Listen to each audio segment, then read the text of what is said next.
basag ang baso. Ang matatalim na piraso ay kumalat sa polished na sahig ng kanyang opisina, sumasalamin sa sirang mundo ni Ramon Delgado. Ang tunog ng pagkabasag ay parang hiyaw na nanggaling sa loob niya, isang hiyaw na matagal na niyang kinikimkim. Isang taon na mula nang mamatay si Elena, ang kanyang asawang pinakamamahal. Isang taon na rin siyang buhay, pero parang patay. Ang bigat ng pagkawala nito ay hindi lamang nag-iwan ng butas sa kanyang puso, kundi pati na rin sa kanilang tahanan.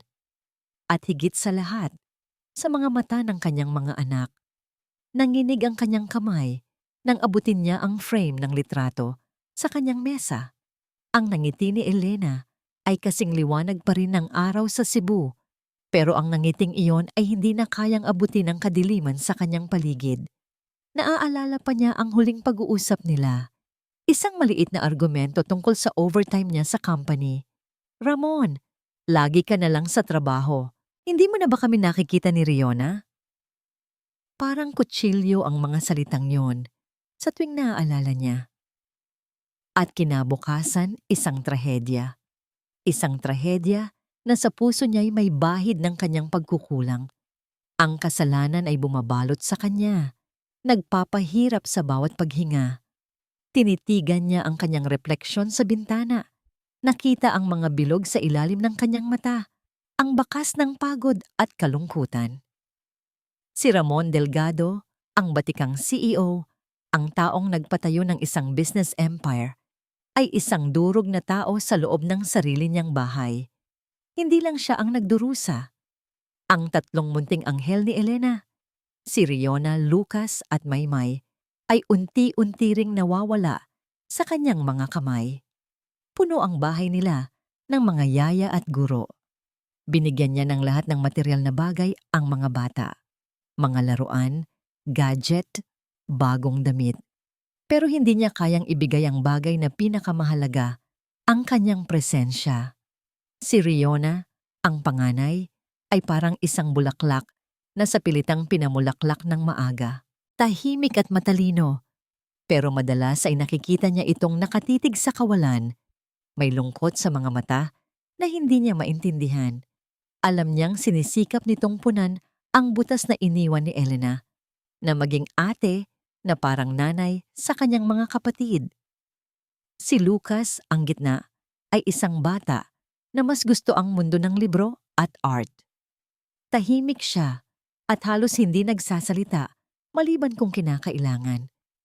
Pero kapag nagkasalubong ang kanilang paningin, nakikita ni Ramon ang isang uri ng pagtatanong, isang uhaw sa atensyon na hindi niya kayang ibigay.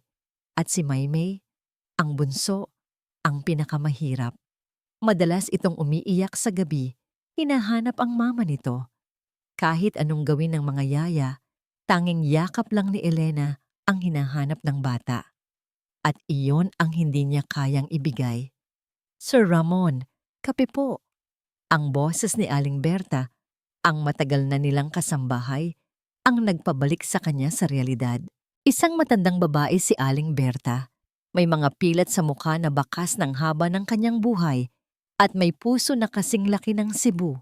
Sa loob ng ilang taon, siya ang naging pangalawang ina ni Elena at ngayon ay parang isang lola sa kanyang mga anak. Tumangulang si Ramon. Hindi niya nagawang tumingin kay Aling Berta. Nahihiya siya sa sarili, sa kanyang kawalan. "Sir Ramon," muling sabi ni Aling Berta. Ang boses ay malumanay, ngunit may diin. "Hindi na po ito tama," napalingon si Ramon. "Ang alin, Aling Berta?"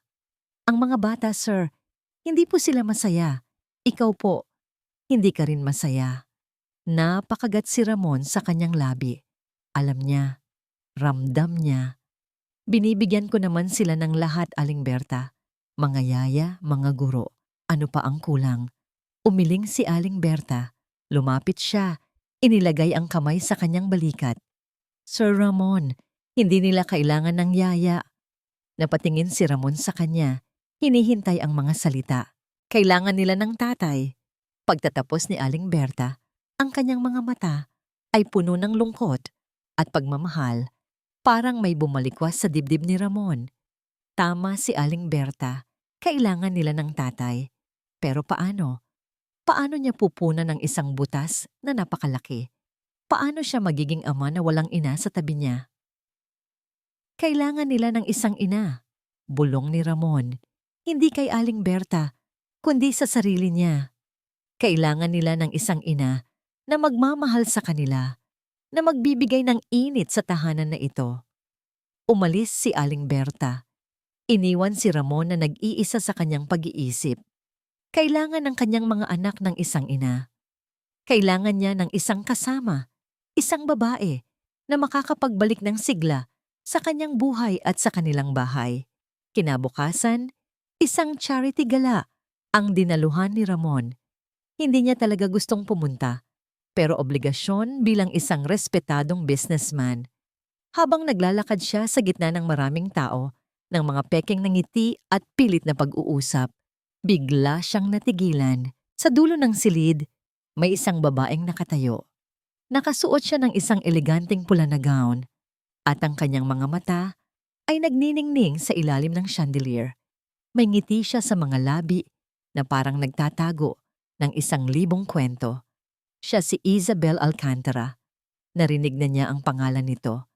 Isang socialite, mayaman din, at kilala sa kanyang kagandahan at matamis na tinig. Bigla siyang lumapit sa kanya. Hindi niya alam kung bakit. Parang may pumilit sa kanya. "Magandang gabi," sabi ni Ramon.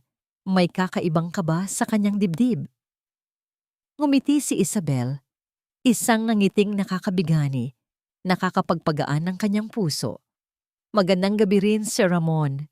Nag-usap sila ng matagal, tungkol sa kawanggawa, tungkol sa buhay, tungkol sa mga pangarap. Narinig ni Isabel ang kwento ni Elena, at sa mga mata nito, nakita ni Ramon ang tunay na pakikiramay. Hindi iyon pilit, hindi iyon huwad. O baka naman, ganoon lang ang pakiramdam niya. May pag-asa. May pag-asa na muling makahanap ng kaligayahan. May pag-asa na muling makabuo ng isang pamilya. Sa mga mata ni Isabel, nakikita ni Ramon ang isang bagong simula.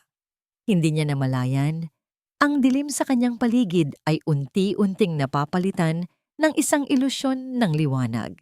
Naramdaman niya ang isang kuryente sa pagitan nila, isang koneksyon na matagal na niyang hindi naramdaman.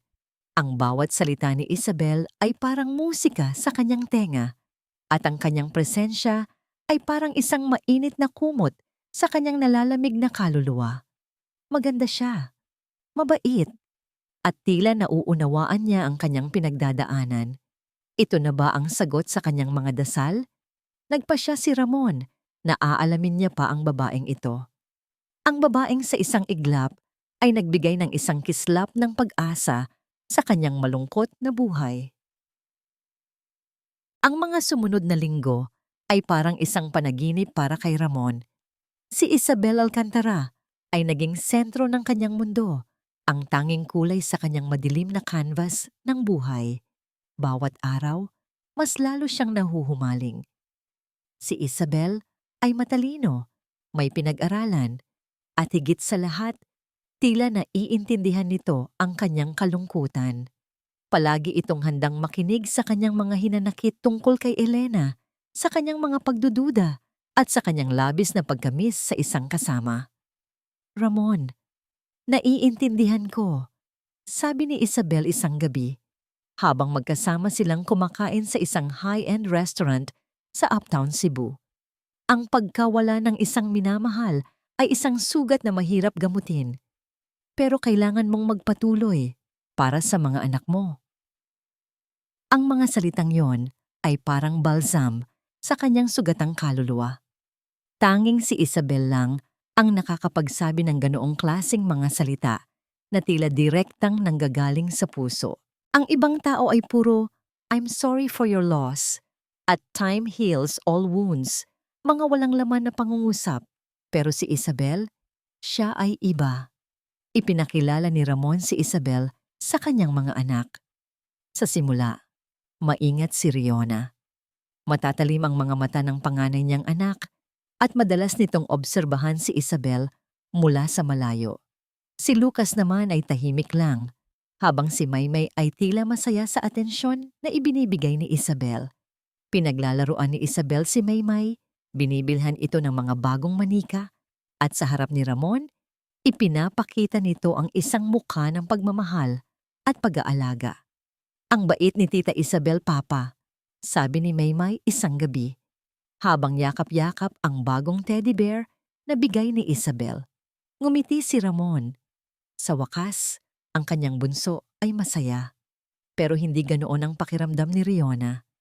Isang hapon, nakita niya si Isabel na may kausap sa cellphone at ang boses nito ay matalim at malamig. "Hindi ko maintindihan. Ang bagal ng process. Ang dami pang arte." Hindi naintindihan ni Riona kung tungkol saan ang usapan, pero ang tono ng boses ni Isabel ay nagpakaba sa kanya. Nang makita ni Isabel si Riona, agad itong nagbago ng boses, naging matamis, at sinabing, "Oh darling, kausap ko lang ang stylist ko. Hindi ko gusto ang kulay ng dress ko para sa next event. Tara, mag-ice cream tayo, my treat." Ngumiti lang si Riona, pero sa loob-loob niya, may bumulong na. Hindi siya totoo. Sinubukan niyang sabihin kay Ramon, "Papa, may kakaiba po kay Tita Isabel." Pero pagod si Ramon. Ang pagpapatakbo ng kumpanya at ang pagiging ama ay nakakaubos na ng kanyang lakas. "Riona, anak, huwag ka namang ganyan. Mabait si Isabel. Alam kong mahirap, pero kailangan nating magpatuloy. Kailangan natin ng isang ina sa bahay na ito." Bumuntong hininga si Riona. Pakiramdam niya, hindi siya pinaniniwalaan. Pakiramdam niya, siya lang ang nakakakita sa likod ng perpektong maskara ni Isabel. Maging si Aling Berta, ang matandang kasambahay, ay may kakaibang kinikilos. Madalas itong nakatitig kay Isabel na may pagtataka sa mga mata, o kaya naman ay tahimik na lang habang kumakain sa kusina. Hindi na nagbibigay ng mga payo tulad ng dati. Isang araw, habang nag-aayos ng hardin, lumapit si Aling Berta kay Ramon. "Sir Ramon, kung ako po ang tatanungin, huwag po kayong magmadali." Napakunot ang noo ni Ramon. "Bakit, Aling Berta? Wala nang dapat madaliin. Kailangan ng mga bata ng isang ina. Kailangan ko ng kasama. May mga bagay po na hindi natin nakikita sa unang tingin, Sir Ramon." Sagot ni Aling Berta. Ang kanyang mga mata ay matalim na nakatingin kay Isabel na noon ay naglalakad sa garden na may dalang tasa ng kape, nagpapaka-sweet kay Maymay. Ang ganda ay madalas na nakakapagtago ng masamang loob. Nagkibit balikat si Ramon. "Aling Berta, alam kong mahalaga sa akin ang payo mo, pero sa pagkakataong ito, pakiramdam ko, tama ako." Si Isabel ang sagot sa ating mga dasal. Ang totoo, hindi lang siya pagod. Siya ay desperado. Desperado na muling maramdaman ang init ng isang pamilya. Desperado na mawala ang bigat ng pagkalugi at pag-iisa. Si Isabel ang kanyang sinag ng pag-asa, ang kanyang lifeboat sa gitna ng bagyo. Hindi niya kayang pakawalan yon. Hindi nagtagal. Isang buwan pa lang silang magkakilala, gumawa si Ramon ng desisyon. Isang gabi, sa isang pribadong silid sa pinakamahal na restaurant sa Cebu, lumuhod si Ramon sa harap ni Isabel. Ang isang singsing na may malaking diamante ay nagniningning sa ilalim ng ilaw. "Isabel," sabi ni Ramon. Ang kanyang boses ay nanginginig sa pag-asa at pagmamahal. "Ikaw ang nagbalik ng liwanag sa buhay ko. Ikaw ang nagpuno ng butas sa puso ko. Mahal-mahal kita, Isabel. Pakakasalan mo ba ako?" Umiyak si Isabel, ngunit ang mga luha nito ay parang mga perlas na kumikinang sa ilalim ng ilaw. "Oh, Ramon, yanin na si Mama. Oh, Ramon, mahal na mahal din kita. Pakakasalan kita." Niyakap ni Ramon si Isabel ng mahigpit, naramdaman ang init ng kanyang katawan, at sa sandaling iyon, naniwala siya na sa wakas, siya ay malaya na sa kadiliman. Hindi niya nakita ang isang iglap ng tagumpay sa mga mata ni Isabel. Hindi niya narinig ang tahimik na pagtangis ni Riona sa kanyang silid. na narinig ang kanilang usapan mula sa malayo. Hindi niya naramdaman ang bigat sa puso ni Aling Berta habang nakatingin sa kanilang dalawa. Mula sa isang sulok, ang kanyang matandang puso ay puno ng pangamba. Makalipas ang ilang linggo, umalingaw-ngaw ang tunog ng kampana ng simbahan sa isang engrandeng kasal, Ramon Delgado at Isabel Alcantara. Sa wakas, ang pamilya Delgado ay muling magkakaroon ng isang ina. Habang naglalakad si Isabel sa aisle, suot ang isang puting-puting gown, tinitigan siya ni Ramon. Ang kanyang mga mata ay puno ng pag-asa. Napakaganda niya, parang isang anghel na bumaba mula sa langit. Ang pangarap niya ay nagiging totoo. Pero sa likod, sa isang sulok, nakatayo si Riona sa tabi ni Aling Berta, nakahawak ng mahigpit sa kamay nito. Ang puso niya ay kumirot. May isang uri ng takot na unti-unting lumalaki sa kanyang dibdib. Ang ngiti ni Isabel ay hindi umabot sa kanyang mga mata. At sa paningin ni Riona, ang anghel na yon ay may dalang hindi magandang kapalaran. Sa loob ng ilang linggo matapos ang kasal, naging isang perpektong stepmom si Isabel. Sa harap ni Ramon, siya ang modelo ng isang mapagmahal na ina at asawa. Araw-araw, sinisikap niyang aliwin si Maymay, pinaglalaruan ito at sinasamahan sa pagtulog. Binibilhan niya si Lucas ng mga bagong libro at art supplies at pinupuri ang mga guhit nito. Kay Riona naman, sinisikap niyang maging kaibigan, nagbibigay ng mga payo tungkol sa fashion at school. "Darling, ang ganda ng suot mo ngayon," sabi ni Isabel kay Riona isang umaga, habang nag-aalmusal sila. "Bagay na bagay sa'yo ang kulay na yan." Ngumiti lang si Riona, isang pilit na ngiti. Ang mga mata niya ay abala sa pag-aaral sa bawat galaw ni Isabel. Parang robot. Perpekto, pero walang kaluluwa. Naging masaya si Ramon. Ang bahay ay muling nagkaroon ng ingay-ingay ng mga halakhak at ang pagkain sa mesa ay hindi na tahimik. Nakakaramdam siya ng ginhawa, ng kapayapaan na matagal na niyang hinahanap. "Tama ang desisyon ko," bulong niya sa sarili. Pero ang kapayapaang yon ay tila isang delikadong manipis na salamin. Sa tuwing wala si Ramon, unti-unting lumalabas ang tunay na kulay ni Isabel. Ang kanyang nangiti ay hindi na umaabot sa mga mata.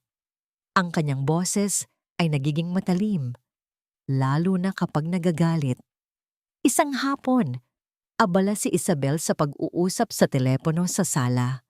Ang kanyang boses ay bahagyang malakas at may bakas ng pagkainis. Ang hirap talagang pilitin ang mga batang ito. Kung hindi lang dahil kay Ramon, matagal ko na silang pinadala sa kung saan. Narinig ito ni Riona, na noon ay pababa sa hagdan. Agad siyang nagtago sa likod ng pader, nakikinig. "Oo, alam ko. Kailangan pa nating tiisin ng kaunti. Hindi naman tayo basta-basta makakagalaw. May kamera sa labas ng bahay, at ang mga katulong ay parang mga anino. Pero malapit na. Basta sumunod lang sila sa plano, magiging atin ang lahat." Napakuyo mang kamao ni Riona. Walang alam si Ramon, bulag ang kanyang ama, sa tunay na kulay ng babaeng ito. Nang matapos si Isabel sa telepono, agad itong lumabas sa sala. Nagkunwari si Riona na kararating lang mula sa paaralan. "Oh darling, nandito ka na pala," sabi ni Isabel. Ang kanyang boses ay matamis na muli.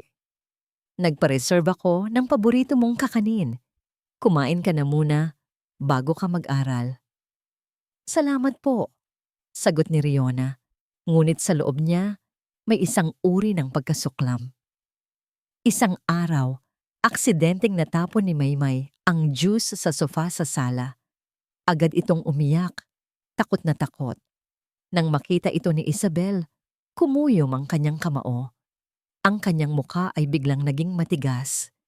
"Maymay, ang dami mong kalat. Hindi ka talaga marunong mag-ingat," sabi ni Isabel. Ang kanyang boses ay malamig at may bakas ng galit. Tumakbo si Lucas, na noon ay nasa kusina, papunta kay Maymay. Niyakap niya ang kanyang kapatid, sinusubukang protektahan. Bakit tita? Accident lang po, sabi ni Lucas. Ang kanyang boses ay nanginginig sa takot. Huwag kang sumagot sa akin, Lucas. Ikaw din, puro ka na lang libro. Walang kang alam sa mundo. Dumating si Ramon. Anong nangyayari dito? Agad na nagbago ang ekspresyon ni Isabel. Lumambot ang kanyang mukha at ang kanyang mga mata ay nagkunwaring malungkot. Ramon, si Maymay kasi, natapon ng juice sa sofa. Nagulat lang ako. Lumapit si Isabel kay Maymay, niyakap ito at pinunasan ng mga luha. Okay lang baby, nagulat lang si tita. Huwag kang mag-alala, malinis pa naman ito. Tumango si Ramon. Hindi napansin ang bahagyang pagtaas ng kilay ni Aling Berta na noon ay abala sa paglilinis ng kalat. Nang gabing iyon, nakita ni Riona si Ramon na pumasok sa kanyang opisina. Sinundan niya ito. Papa, pwede po bang mag-usap tayo? Oo naman anak, ano yon? Tungkol po kay Tita Isabel. Bumuntong hininga si Ramon. Riona, alam kong hindi pa kayo sanay sa kanya. Pero kailangan nating tanggapin siya. Siya ang asawa ko. Siya ang magiging ina ninyo. Pero papa, ang totoo po. Sige na anak, may meeting pa ako. Mag-aral ka na. Bumalik si Riona sa kanyang silid, puno ng pagkabigo at kalungkutan. Hindi siya pinaniniwalaan ng kanyang ama. Pakiramdam niya, nag-iisa siya sa laban na ito. Kinabukasan, naramdaman niya ang isang malamig na presensya sa likod niya. Darling, may narinig akong nag-uusap sa telepono kanina. Ha, sino ang kausap mo? Tanong ni Isabel. Ang kanyang boses ay matamis, ngunit ang kanyang mga mata ay matalim, parang nangangaso. Biglang bumilis ang tibok ng puso ni Riona. Alam niyang sinusubukan siyang takutin ni Isabel. Wala po. Kaibigan ko lang po. Mabuti naman. Baka kasi kung ano ang marinig ko na hindi ko gusto at baka may mangyaring hindi maganda sa mga laruan ni Maymay o sa mga libro ni Lucas. Napakuyom ang kamao ni Riona. Ang mga salita ni Isabel ay parang babala. Alam niyang seryoso ito. Kinabukasan isang gabing tahimik, narinig ni Riona ang mahinang boses ni Isabel na muling nag-uusap sa telepono sa sala. Lihim siyang bumaba sa hagdan at mula sa gilid ng pader, nakinig siya. Oo, alam ko. Ang mga bata, isang sagabal sa plano. Pero huwag kang mag-alala. Malapit na silang mawala sa eksena. Kailangan lang nating kumilos ng maingat. Siguraduhin mong handa na ang lahat sa lalong madaling panahon. Ayokong magtagal pa sa bahay na ito. Nagulat si Riona. Ang mga bata, isang sagabal sa plano. Ibig bang sabihin nito, may balak si Isabel laban sa kanila? Ang mga salita ni Isabel ay nagdulot ng matinding kaba sa kanyang dibdib. Hindi siya nagkamali sa kanyang hinala. Ang babaeng ito ay isang panganib. Umaga pa lang, ngunit ang araw sa labas ay tila hindi nakakapasok sa loob ng bahay ni Lucas. Pakiramdam niya, may mabigat na ulap na nakabitin sa kanilang tahanan. Isang ulap na dala ni Tita Isabel. Tahimik lang siya sa agahan, hindi kumikibo, habang pinagmamasdan si Tita Isabel na nagpapaka-sweet kay Papa. Sa loob-loob niya, alam niyang peke iyon. Nakikita niya ang lamig sa mga mata ni Isabel, ang pilit ng ngiti. Ang mga mata ng mga bata ay may kakayahang makakita ng mga bagay na hindi nakikita ng mga matatanda. Nitong mga nakaraang araw, mas madalas nang umaalis si Papa para sa business trips. Mas lalo siyang nagiging abala sa kanyang kumpanya. At sa tuwing wala si Papa, lumalabas ang tunay na ugali ni Tita Isabel. Isang araw, umalis si Papa para sa isang importante at 2 araw na business trip sa Davao. Pagkaalis ng sasakyan ni Papa, biglang nagbago ang mukha ni Isabel. Nawala ang kanyang matamis ng ngiti, napalitan ito ng matalim at seryosong ekspresyon. Kayo, mga bata, pumunta kayo sa kusina. Kainan na. Huwag kayong mabagal. Baka gutumin ako. Matalim na sabi ni Isabel. Ang kanyang boses ay malamig at may bakas ng pagkainis. Nagtinginan si Riona, Lucas at Maymay. Hindi sila nagsalita. Tahimik silang sumunod sa kusina. Habang kumakain sila, aksidenteng nahulog ni Maymay ang kanyang tinidor. Nagkaroon ng kaunting ingay. Agad na napatingin si Isabel kay Maymay. Ang kanyang mga mata ay parang apoy. Maymay, ano ba yan? Ang tanda mo na. Napaka-clumsy mo pa rin. Hindi ka talaga marunong mag-ingat. Kung hindi ka matututong sumunod sa akin, ipapadala kita sa malayong lugar. Sa isang boarding school kung saan walang magulang na pwedeng dumalaw sa'yo. Bulyaw ni Isabel, ang kanyang boses ay malakas at nakakatakot. Nagsimulang umiyak si Maymay. Takot na takot. Hinawakan ni Lucas ang kamay ng kanyang kapatid. Sinusubukang patahimikin. Si Riona naman ay kumuyom ang kanyang kamao sa ilalim ng mesa. Nanginginig sa galit. Bakit, tita? Huwag niyo pong sigawan si Maymay, nanay. Sabi ni Lucas, ang kanyang boses ay mahina pero may bahid ang tapang. Ikaw din, Lucas. Puro ka na lang tahimik. Walang kang alam sa mundo. Masyado kang mahina. Kung hindi ka matututong magsalita, hindi ka makakapunta sa malalayong lugar. Hindi ka makakahanap ng trabaho. Napakagat si Lucas sa kanyang labi. Hindi na siya nagsalita. Ang mga salita ni Isabel ay parang kutsilyo na humihiwa sa kanyang puso. Pakiramdam niya, wala siyang kakayahang ipagtanggol ang kanyang kapatid. Nang gabing iyon, hindi makatulog si Lucas. Narinig niya ang boses ni Isabel na muling nag-uusap sa telepono. Naramdaman niya ang kaba. Dahan-dahan siyang lumabas sa kanyang silid at nagtago sa likod ng pader kung saan makikita niya ang sala at maririnig ang usapan. Oo, nakuha ko na ang bank details. Ang daming pera ni Ramon. Akala niya siguro, hindi ko alam. Ang mga bata, ang dami nilang kaartehan. Isang sagabal lang sila. Kailangan na nating kumilos. Gusto ko nang matapos ito. Ang laki ng kita natin dito. Pagkatapos nito, malaya na tayo. Walang hahadlang sa atin. Nanginginig si Lucas sa takot. Hindi niya naintindihan ang lahat ng salita ni Isabel. Pero ang bank details, pera ni Ramon at mga bata sa gabal ay sapat na para maintindihan niya na may masamang balak si Isabel. Nagtago siya sa kanyang silid, umiiyak ng tahimik. Hindi niya alam kung ano ang gagawin. Gusto niyang sabihin kay Papa. Pero paano? Hindi siya pinaniniwalaan ni Papa. Kinabukasan, habang abala si Aling Berta sa paglilinis ng kusina, lumapit si Lucas sa kanya. Ang kanyang mga mata ay namamaga at pula. Aling Berta? Bulong ni Lucas, ang kanyang boses ay parang bulong. Oh, Lucas, bakit? May sakit ka ba? Tanong ni Aling Berta, nag-aalala. Umiling si Lucas. Si Tita Isabel, masama po siya.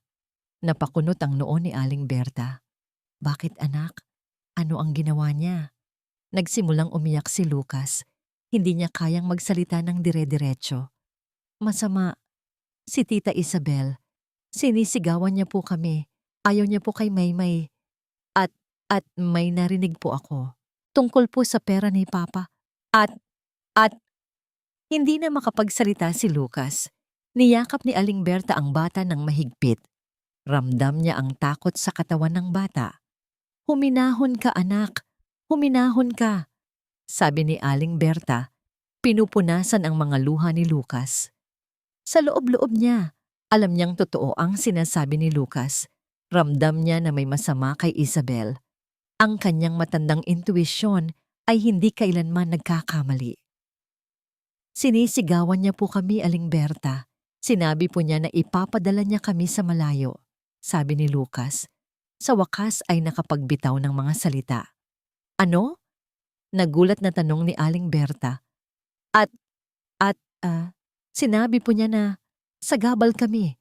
Sagabal sa plano. Napakuyom ang kamao ni Aling Berta. Ang kanyang mukha ay biglang naging matigas. Hindi ito maaaring mangyari. Ang mga bata ay nasa panganib. Si Ramon ay bulag.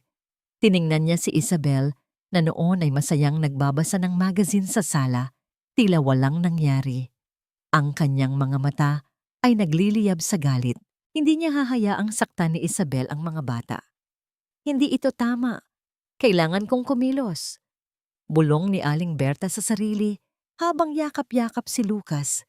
Ang kanyang puso ay puno ng pangamba at determinasyon. Alam niyang kailangan niyang sabihin kay Ramon ang lahat.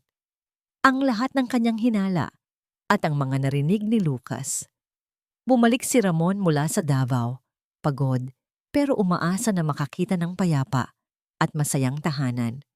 Ngunit sinalubong siya ng isang seryosong mukha ni Aling Berta sa pintuan.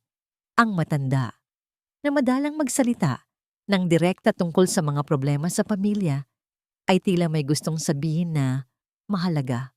Sir Ramon, kailangan po nating mag-usap.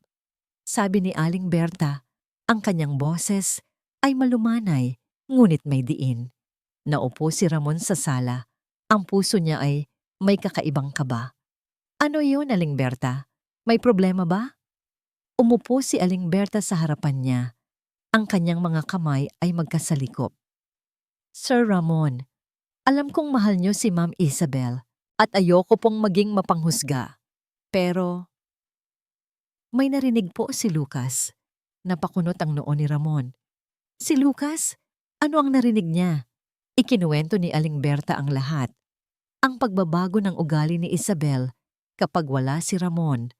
Ang pagsigaw kay Maymay at ang huling usapan sa telepono na narinig ni Lucas. Sinabi po niya na sagabal ang mga bata, si Ramon, at tungkol po sa pera niyo. Hindi makapaniwala si Ramon. Hindi, Aling Berta. Hindi. Imposible. Napakabait ni Isabel sa akin, sa mga bata. Baka nagkamali lang si Lucas ng dinig o baka naman may misunderstanding lang. Sir Ramon, sabi ni Aling Berta, ang kanyang boses ay matatag.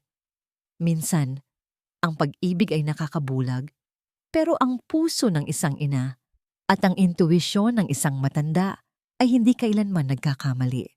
Ramdam ko po, may hindi maganda kay Ma'am Isabel. Pumasok si Riona sa sala, ang kanyang mga mata ay pula. Papa, totoo po ang sinasabi ni Aling Berta. Naririnig ko rin po si Tita Isabel na nagsasalita ng masama tungkol sa amin. Nagbabago po siya kapag wala ka. Naguluhan si Ramon. Sino ang paniniwalaan niya? Ang kanyang bagong asawa na nagbigay sa kanya ng pag-asa? O ang kanyang mga anak at ang matandang kasambahay na matagal na niyang pinagkakatiwalaan? Ang damdamin ng pagkalugi ay bumalik. Ang kasalanan na hindi niya naprotektahan si Elena ay tila bumalik upang habulin siya.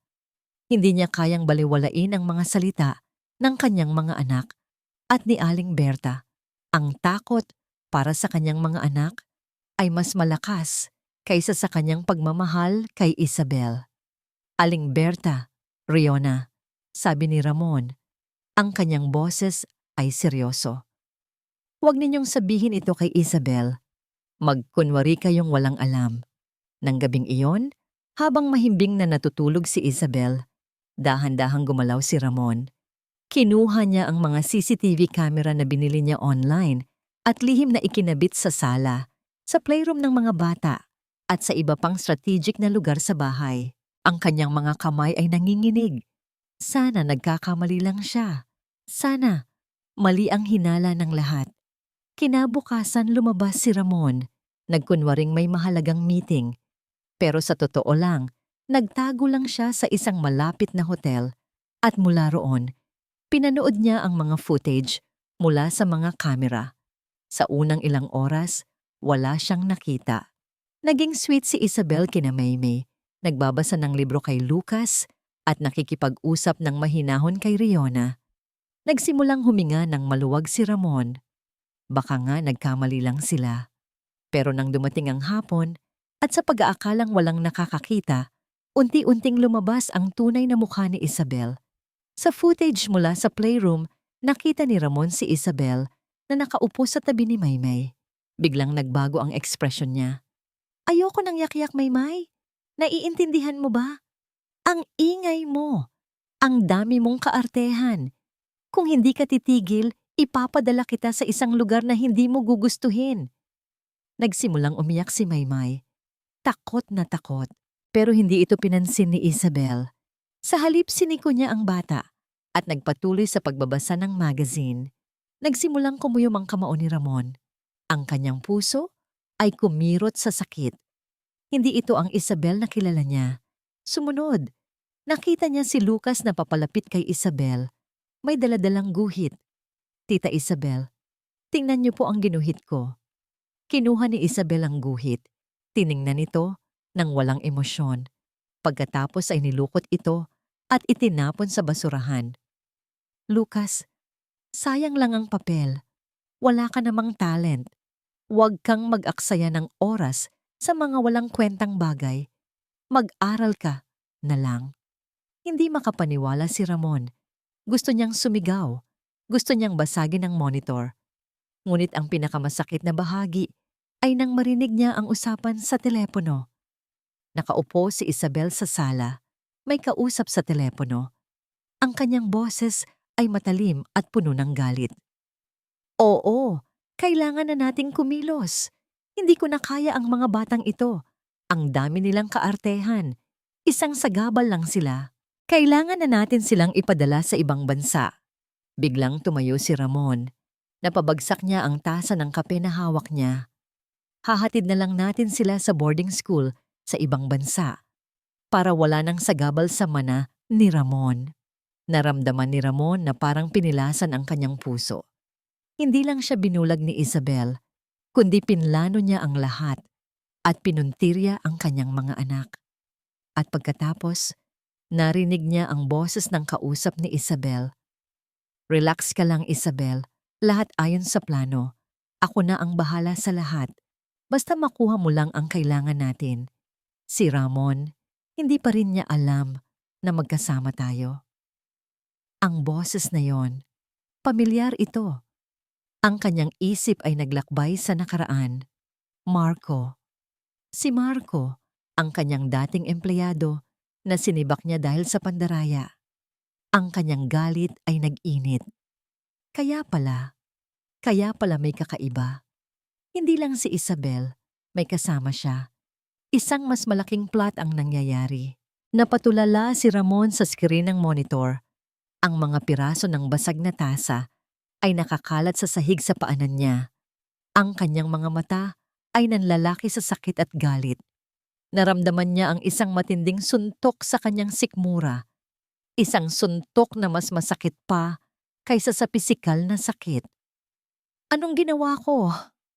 Bulong niya. Ang kanyang boses ay parang isang ugong, puno ng matinding pagsisisi. Ang mga luha ay naglandas sa kanyang pisngi. Hindi dahil sa sakit, kundi dahil sa matinding kasalanan at pagkabigo. Ang kanyang mga anak ay nasa panganib at siya ang nagdala sa kanila sa bingit ng kapahamakan. Nakatulala si Ramon sa screen ng kanyang laptop, ang video loop ng pag-uusap ni Isabel at ng kanyang kasabwat ay paulit-ulit na tumutugtog sa kanyang isip. Ang bawat salita, bawat galaw ni Isabel ay parang punyal na sumaksak sa kanyang puso. Hindi lang siya binulag ng pagmamahal, siya ay ginamit. At ang pinakamasakit, ang kanyang mga anak ay naging biktima ng kanyang pagiging desperado at pagmamadali. Napakasakit, napakatinding sakit ng damdamin, halo-halong galit, pagsisisi at pagkabigo sa sarili. Paano niya nagawa iyon? Paano niya hindi nakita ang babala ni Aling Berta, ang mga matatalim na obserbasyon ni Riona at ang tahimik na takot ni Lucas? Ang kasalanan niya kay Elena ay tila muling bumalik, mas mabigat kaysa dati. Ngunit sa gitna ng matinding sakit, isang apoy ang nagliyab sa kanyang dibdib. Ang galit at matinding determinasyong protektahan ang kanyang mga anak. Hindi niya hahayaang saktan ni Isabel at ng kanyang kasabwat ang kanyang pamilya. Muling pinanood ni Ramon ang video, pinakinggan ang boses ng lalaki. Ang pangalan? Marco. Si Marco de Leon, ang dating finance manager niya, na tinanggal niya dahil sa paglustay ng pondo. Ang pagtawa nito, ang kanyang paraan ng pagsasalita ng Tagalog na may bahid Bisaya ay walang duda. Siya nga, agad na gumawa ng tawag si Ramon. Hindi sa pulisya, hindi muna. Kailangan niya ng mas maraming ebidensya at kailangan niyang kumilos ng maingat. Kailangan niyang malaman ang buong plano, ang lahat ng detalye. Arthur, kailangan kita, sabi ni Ramon sa telepono. Ang kanyang boses ay kalmado, ngunit may diin. Si Arthur ay ang kanyang pinakamagaling na pribadong investigador. Isang taong pinagkakatiwalaan niya ng buong buo. Kailangan mong imbestigahan si Isabel Alcantara at isang Marco de Leon. Kailangan ko ng lahat ng impormasyon, ang lahat ng koneksyon nila, confidential at mabilis. Naging abala si Ramon sa mga sumunod na araw. Sa bahay nagkunwari siyang wala siyang alam. Nagpapanggap siyang masaya sa piling ni Isabel. Sinisikap na maging normal. Ngunit sa bawat yakap ni Isabel, sa bawat matamis na salita, naramdaman ni Ramon ang pagkasuklam, ang bawat pagtingin sa kanyang mga anak na tila hindi pa rin malaya sa takot ay nagdudulot ng matinding sakit. Pinilit niyang iwasan ang kanyang mga anak. Ang pakiramdam ng kasalanan ay napakalaki. Nahihiya siya na hindi niya sila naprotektahan, na ipinagkatiwala niya sila sa isang taong halimaw. Sa hapagkainan, pinilit ni Ramon na maging normal. Isabel, darling, ang sarap naman ng luto mo. Ngumiti si Isabel, isang matamis na ngiti na ngayon ay nakikita na ni Ramon ang likod. Para sa'yo, Ramon, alam kong pagod ka sa trabaho. Sa gilid ng kanyang mata, nakita ni Ramon si Riona na nakatingin sa kanya. Ang mga mata ng dalaga ay puno ng pagtatanong at lungkot. Parang sinasabi nito, "Alam mo ba, Papa?" Hindi siya makatingin ng direkta kay Riona. Nahihiya siya. Isang hapon, habang naglalaro si Lucas at Maymay sa hardin, nakita ni Riona si Isabel na tumingin sa kanila na may matalim na tingin. Pagkatapos, tumalikod ito at umakyat sa taas. "Lucas, Maymay, maglaro lang kayo dito sa malapit ha? Huwag kayong lalayo," sabi ni Riona. Sinisikap na protektahan ang kanyang mga kapatid sa abot ng kanyang makakaya. "Oo ate," sabi ni Lucas. Ang kanyang boses ay malungkot. Ramdam niya ang tensyon sa bahay. Ramdam niya na may hindi maganda. Isang gabi, habang nagtatrabaho si Ramon sa kanyang opisina, nagring ang kanyang cellphone. Isang text message mula kay Arthur. Binuksan ni Ramon ang mensahe.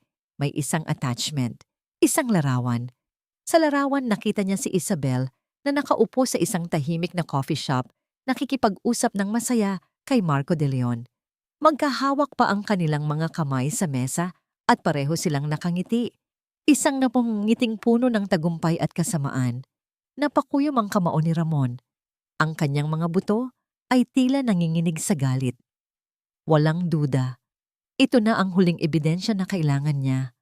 Ang kanyang mga hinala ay kumpirmado. Ang kanyang paghinga ay naging mabigat. Isang malamig na ningning ang sumilay sa kanyang mga mata. Isang ningning na hindi pa nakikita kailanman ng kanyang mga kasamahan sa trabaho o maging ng kanyang pamilya. Ito ang ningning ng isang ama na handang gawin ang lahat para sa kanyang mga anak. "Marco, hindi ka na makakatakas," bulong ni Ramon. Ang kanyang boses ay parang ugong ng galit. "Isabel, lahat kayo, magbabayad kayo." Ang giyera ay nagsimula at si Ramon Delgado, ang milyonaryong naligaw sa kadiliman, ay handa nang lumaban para sa kanyang pamilya. Kinabukasan, lumipas ang araw na parang ordinaryong araw sa mansyon ng mga Delgado. Ngunit sa loob ni Ramon, nagnginggit-nggit ang galit at matinding determinasyon. Habang nakikita niya si Isabel na abala sa pagpapanggap, nag-iisip siya ng perpektong oras at lugar para ilantad ang lahat. Ayaw niyang maging emosyonal. Kailangan niyang maging matalino. kalkulado, at walang awa. Nang gabing iyon, matapos maghapunan at matiyak na mahimbing na ang mga bata sa kanilang mga silid, tinawag ni Ramon si Isabel sa kanyang opisina.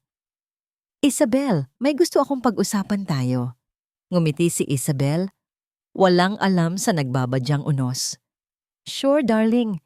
Mukhang seryoso yan, ah."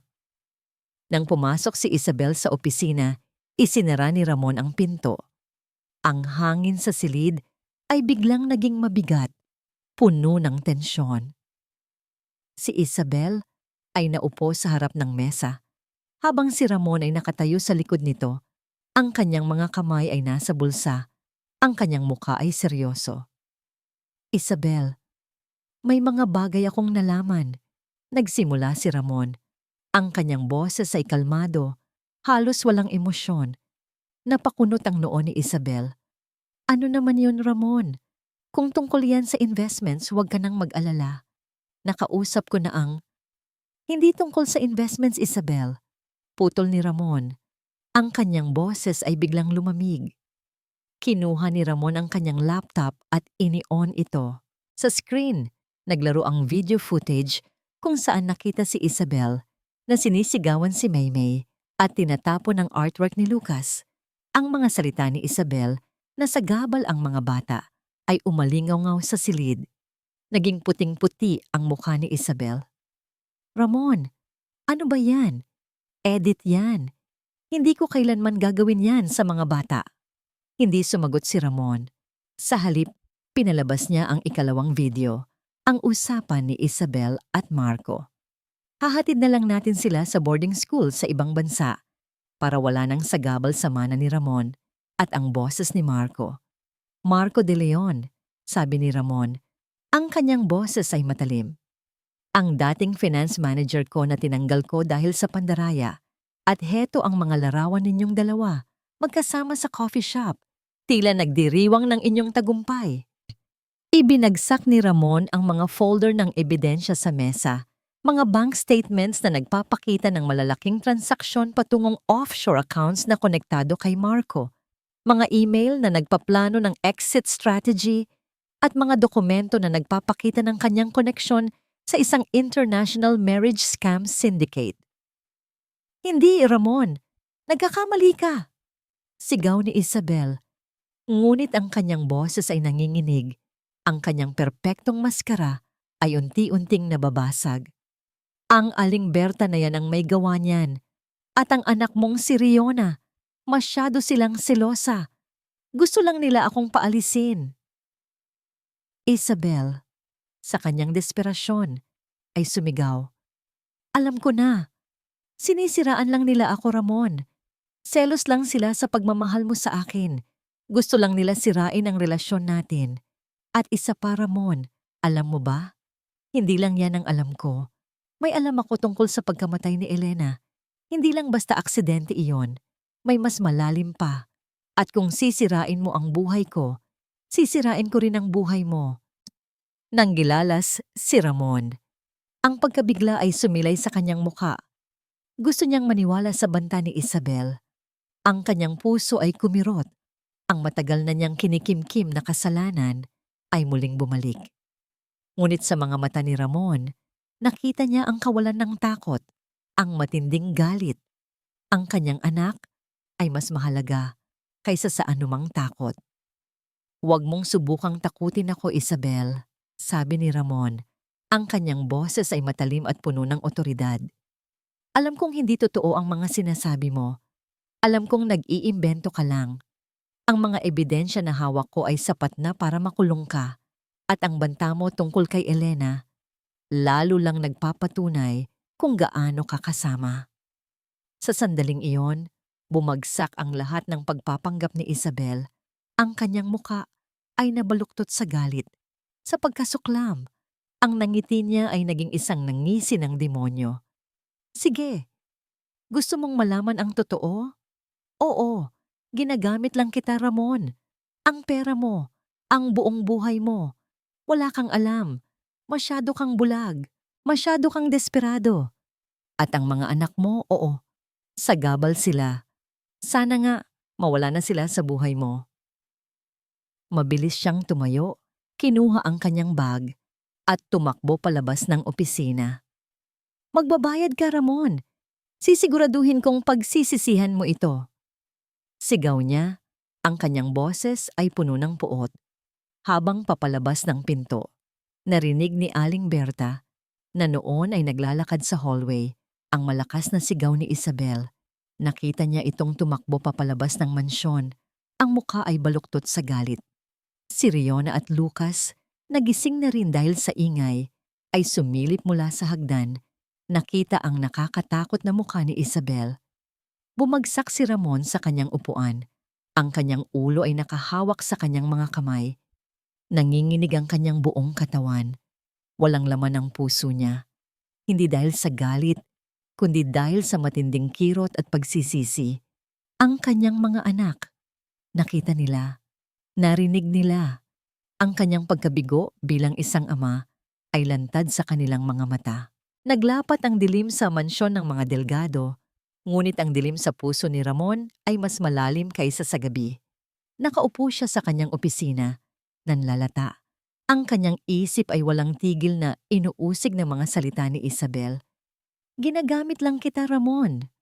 Ang mga anak mo, sagabal sila." Ang bawat salita ay parang suntok sa kanyang sikmura, ngunit ang pinakamasakit ay ang katotohanan na siya, sa kanyang pagkadesperado, ang nagdala sa halimaw na yon sa kanilang tahanan. Siya ang naglagay sa kanyang mga anak sa bingit ng panganib. "Elena, patawarin mo ako." Bulong niya, ang kanyang tinig ay basag. Naramdaman niya ang matinding pagkahilo. Ang kanyang mga kamay ay nanginginig. Gusto niyang sumigaw, umiyak, at basagin ang lahat ng bagay sa kanyang paligid.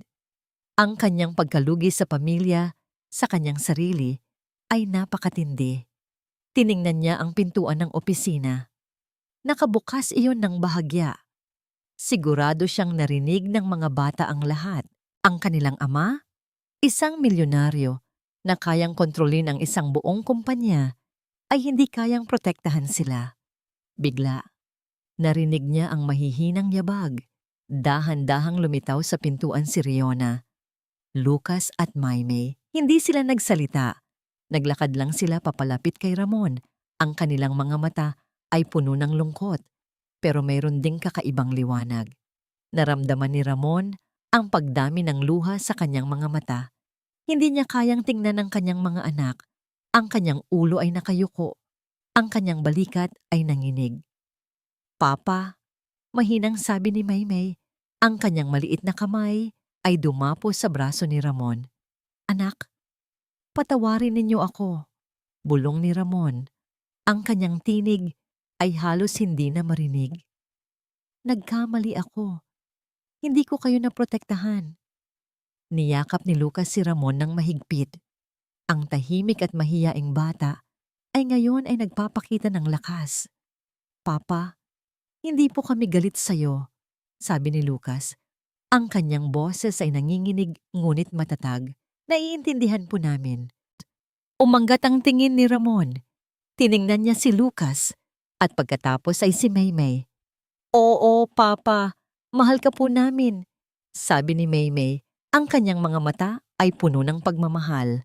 Pagkatapos, si Riona, ang dalaga na matagal nang nagdadala ng bigat sa kanyang mga balikat.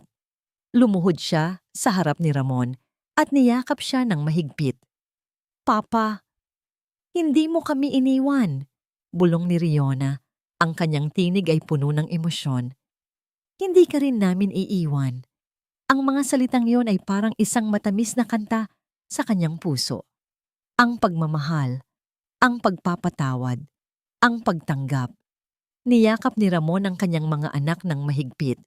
Napakasarap ng pakiramdam ng kanilang mga yakap, ng kanilang init.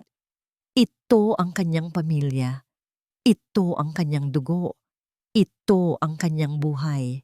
Naramdaman niya ang init ng mga luha na dumadaloy sa kanyang pisngi. Ngunit sa pagkakataong ito, hindi ito luha ng kalungkutan. Ito ay luha ng kalayaan. Luha ng pag-asa. Hindi niya kailangan ng isang babae para punan ng butas sa kanyang buhay. Hindi niya kailangan ng isang kapalit para kay Elena. Ang kailangan niya ay ang kanyang sarili, ang kanyang pagiging ama, ang mga bata. Sila ang kanyang lakas. Sila ang kanyang dahilan para lumaban. Sila ang kanyang dahilan para magpatuloy. Sa sulok ng silid, nakatayo si Aling Berta, nakangiti. Ang kanyang mga mata ay puno ng luha, ngunit ito ay luha ng kaligayahan. Nakita niya ang muling pagkabuhay ng kanyang pamilya. Nakita niya ang pagbabago sa puso ni Ramon. Umangat ang tingin ni Ramon. Tiningnan niya ang kanyang mga anak, ang kanyang mga mahal sa buhay. Ang kanyang puso ay puno ng pagmamahal. Tama si Aling Berta. Bulong niya sa kanyang sarili.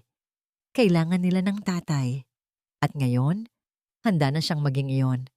Handa na siyang maging ang ama na karapat-dapat para sa kanila. Ang gabi ay hindi pa tapos. Ang laban ay hindi pa tapos. Ngunit sa sandaling iyon, alam ni Ramon na hindi na siya nag-iisa. Mayroon siyang lakas. Mayroon siyang pamilya. Ang umaga ay sumikat sa mansyon ng mga Delgado, ngunit hindi na ito ordinaryong umaga. Nagising si Ramon ng maaga, hindi sa tunog ng kanyang alarm clock para sa trabaho, kundi sa isang bagong determinasyon na nagliyab sa kanyang puso. Unang beses sa matagal na panahon, hindi siya dumiretso sa kanyang opisina. Sa halip, naglakad siya patungo sa kusina, kung saan abala na si Aling Berta sa paghahanda ng almusal. Aling Berta, ako na po ang maghahanda ng almusal ngayon, sabi ni Ramon. May ngiti sa kanyang labi na matagal nang hindi niya naipakita. Nagulat si Aling Berta. Naku, Sir Ramon, huwag na po. Ako na po ang bahala. Hindi, Aling Berta. Gusto kong ako ang gumawa. Giit ni Ramon. Simula ngayon, ako na ang maghahanda ng almusal ng mga anak ko.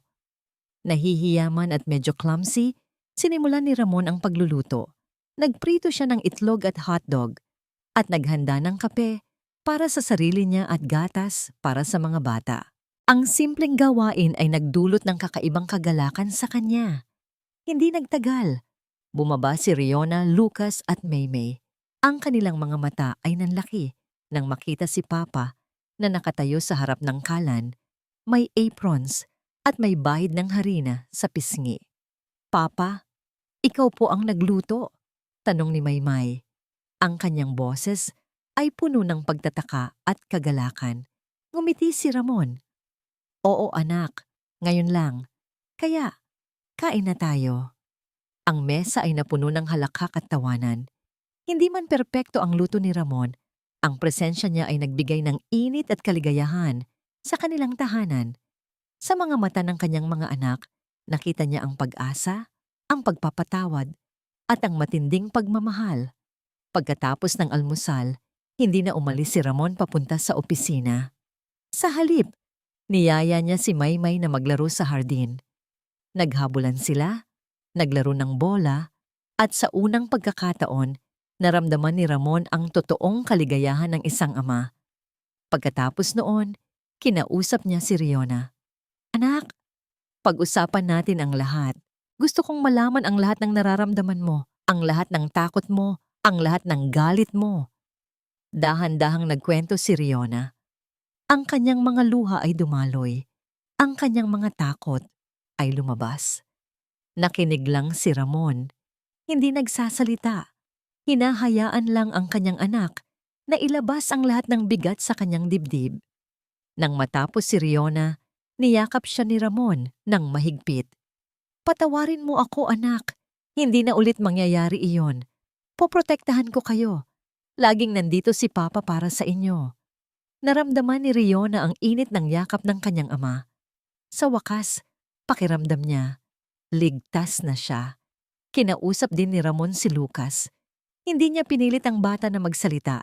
Sa halip, inanyayahan niya itong mag-drawing kasama siya.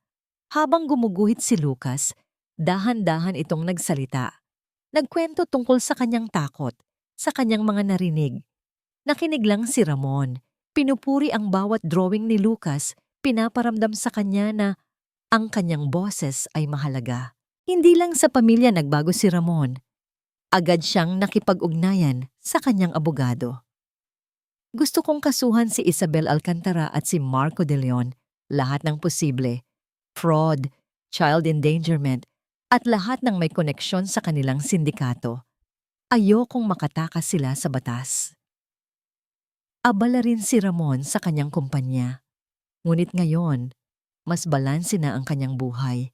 Hindi na siya nag-overtime at sa tuwing may kailangan siyang gawin, palagi niyang inuuna ang kanyang mga anak.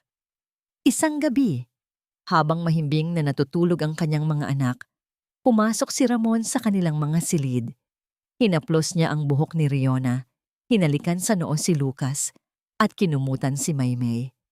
Ang kanyang puso ay puno ng pagmamahal. Ang pakiramdam ng kapayapaan at kaligayahan ay bumalik sa kanyang puso.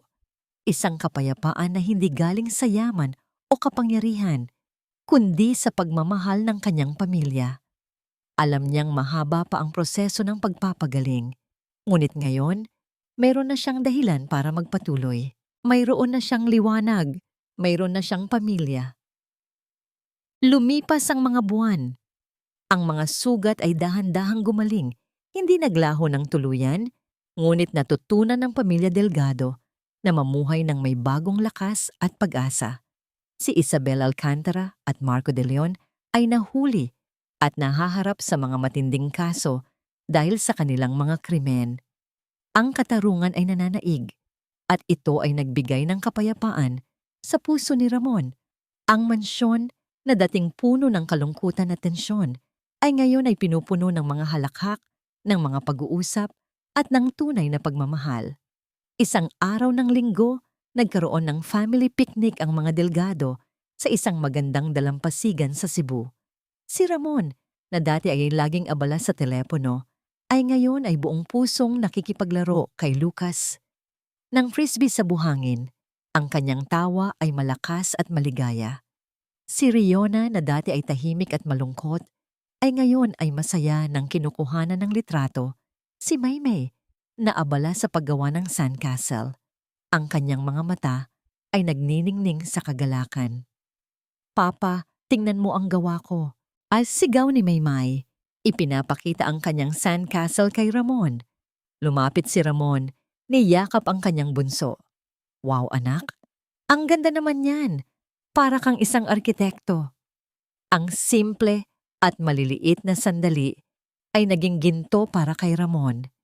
Hindi na niya hinahanap ang malaking kaligayahan dahil natutunan niya na ang tunay na kaligayahan ay matatagpuan sa mga simpleng bagay sa presensya ng kanyang mga anak. Nang sumapit ang kaarawan ni Riona, naghanda si Ramon ng isang simpleng salo-salo.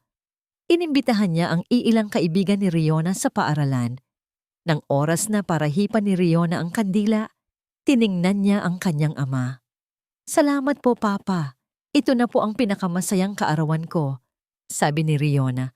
Ang kanyang mga mata ay puno ng pasasalamat. Niyakap ni Ramon ang kanyang panganay. Walang anuman anak. Masaya ako na masaya ka. Isang gabi, habang nakaupo si Ramon at Aling Berta sa veranda, umiinom ng kape, tiningnan ni Aling Berta si Ramon. Ang kanyang mga mata ay puno ng pagmamalaki.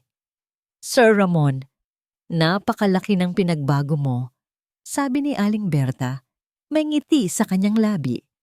Masaya ako para sa inyo, para sa mga bata, para sa iyo. Ngumiti si Ramon. Salamat Aling Berta, kung hindi dahil sa iyo, hindi ko makikita ang katotohanan. Hindi ko makikita ang halaga ng aking mga anak. Hindi na po kailangan ng bahay na ito ng isang ina, Sir Ramon. Kailangan lang po nito ng isang ama at natagpuan mo po iyon. Ngayon, si Ramon ay hindi na naghahanap ng kapalit. Ang butas sa kanyang puso ay napunan na, hindi ng ibang babae, kundi ng pagmamahal ng kanyang mga anak at ng kanyang sariling pagbabago.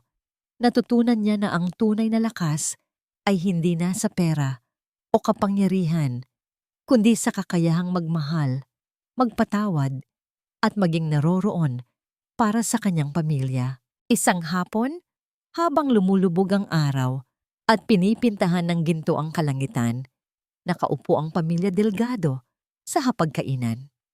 Si Ramon ay naghahanda ng inihaw na isda, ang paborito ng kanyang mga anak. Tiningnan niya ang kanyang mga anak, si Riona, na ngayon ay mas may kumpiyansa at masayang nakikipag-usap sa kanyang mga kapatid. Si Lucas, na mas nakakapagpahayag na ng kanyang sarili at masaya sa kanyang mga artwork. At si Maymay, na ngayon ay puno ng pagtawa at inosenteng saya. Ang kanilang mga ngiti, ang kanilang mga tawa, ang kanilang mga kwento.